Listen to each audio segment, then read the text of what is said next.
Президент Садыр Жапаров министрлер кабинетинин төрагасы Акылбек Жапаровтан, президенттин администрациясынын төзүмдүк бөлүмдөрүнүн жетекчилеринен, мамлекет башчысынын облустардагы ыйгарым укуктуу өкүлдөрүнүн катышуусунда жумушчу кеңешме өткөрдү.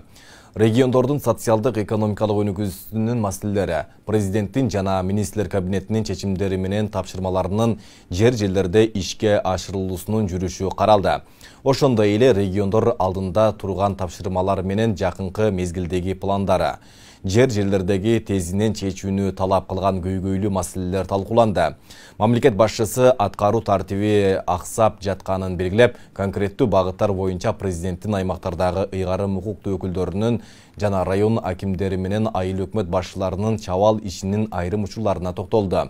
Президент Садыр Жапаров жергиликтүү өз алдынча башкаруу органдарынын жоопкерчиликсиз ишине жол берилбесин белгилеп, борбордук бийликтин чечимдеринин аткарылышын көзөмөлдөөнү күчөтүүнү тапшырды.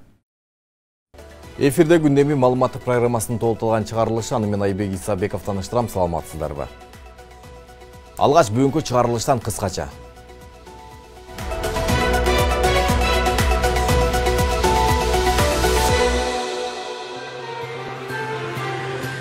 Ош электро ачык акционердик коому тарабынан акча каражаттарын бөлүп берүү боюнча коррупциялык схемасы аныкталды. Бишкекте балдар бакчадан өрт чыгып, балдар эвакуацияланды. Жергиликтүү өз алдынча башкаруу органдарынын жоопкерчиликсиз ишине жол берилбейт. Президент бийликтин чечимдерин аткарылышын күчөтүүнү тапшырды. Кадамжай районунда малинаны жыйноо кызуу жүрүүдө. Райондун бренди болгон Ширелүү мөмө кандай түшүн берди?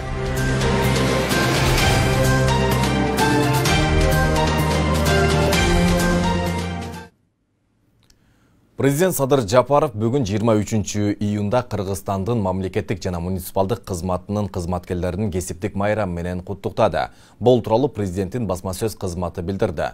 Төмөндө мамлекет башчысынын куттуктоосун толук беребиз.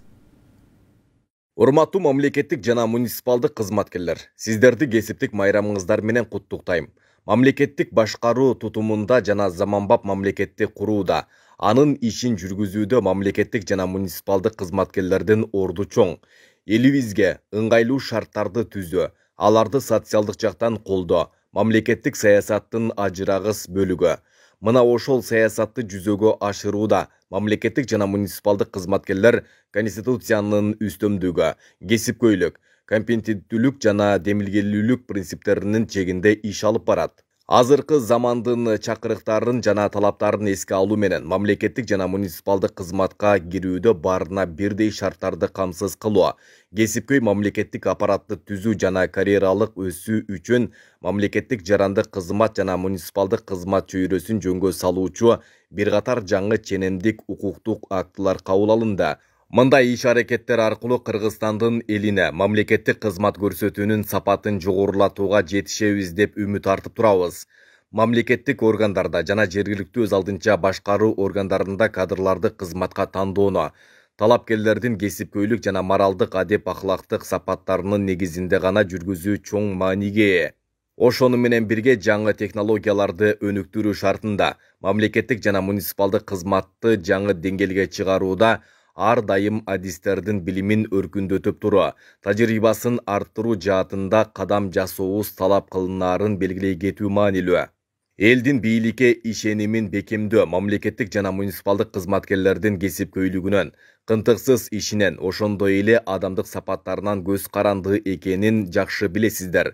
Конституцияны жана башка ченемдик укуктук актыларды жетекчиликке алып, мамлекеттик жана муниципалдык кызматчынын этикасын сактоо менен кызматтык ыйгарым укуктарыңарды ак ниет аткарасыздар деп ишенем. Сиздердин мекенге болгон сүйүүңүздөрдүн жана ак кызматыңыздардын аркасында алдыбызда турган бардык максаттарга бирге жетебиз. Эл кызматын аркалаган ишиңиздерге албан ийгиликтерди каалайм. Карапайым калктын бата тилектерине арызып жүрө бериңиздер. Баарыңыздарга чың ден соолук, үй бүлөлүк бакыт жана ишиңиздерге ийгиликтерди каалайм. Өлкөбүздө тынчтык жана өнүгүп өсүү болсун. Кыргызстанда туристер эң көп каттаган жерлерде эс алуу пункттары ачылат. Бул тууралуу маалымат жыйынында Кыргызстандын туризмди өнүктүрүүнүн колдоо фондунун эл аралык мамилелер жана инвестициялар боюнча башкаруучу директору Кайрат Итибаев билдирди. Анын айтымында фонддо 4 багытта маркетинг, долбоорлоо, инвестиция тартуу жана ыңгайлуу шарттарды түзүү боюнча иш алып барууда. Эң көп туристтик каттамдарды жана шаарларда эс алуу пункттары уюштурулат. Кененирээк кийинки материалда.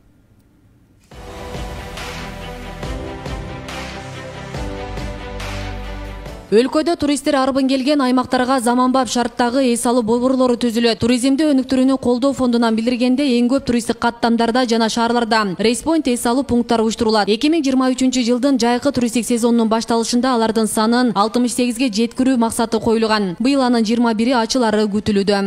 Анан театр элгичтен башталат дегендей, туризм ажаатканалардан башталат. Эч кандай уяты жок. Бул табият да. Биз ошо туалеттин революциясын өзүбүздүн аң сезибизде жасашыбыз керек да.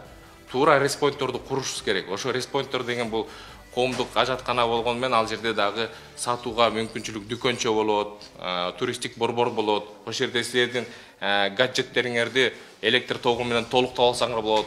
Электромобилдүү болгула, аларды дагы толуктап алсаңар болот.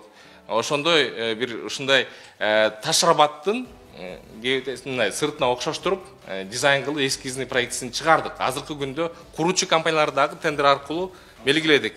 Буйруса 21-ин быйыл курганга аракетибизди күчүбүздү жумшап атабыз. Бул эле эмес, өлкөнүн экономикалык бөлүгү болгон туризмди ар бир айыл аймактарына чыгарып шарт түзүү башкы маселе болууда. Буга атайын өлкө башчынын тапшырмасы да себеп. Андыктан туризмди өнүктүрүү жана толук шарт түзүү боюнча республиканын бүт облустарында кеңешмелер өтүп, биргеликте чара көрүлүп баштаган. Бизде мамлекет тараптан кандай шарт түзүлүш керек, эмнелерге көңүл бурулуш керек бүгүнкү күндө кандай жардам керек болот. Ошонун бардык маалыматтарды топтоп, анализ кылып, Кудай буйруса, азыр бизде ошол ар бир областтар менен, алыскы райондор менен айлык өкмөттөрдүн деңгээлине чейин кызматташуулар башталды.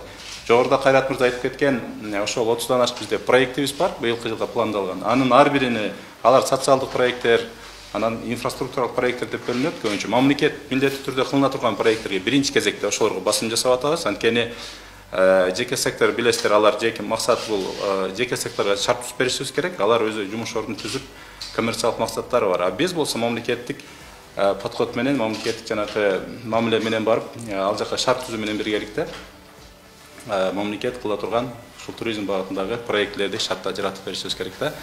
Негизинен быйылкы туристтик мезгилде туристтердин агымы жылдагыдан кыйла эсе көп болушу күтүлүп жатканы белгиленет. Бул себептүү жол каттамдарын жеңилдетип, эс алуу жайларына, шаар район борборлоруна транспорт маселеси да жолго коюлууда. Эми Манас аэропортунан Бишкекке жана кайра артка экспресс каттамдар жүрө баштары маалымдалат.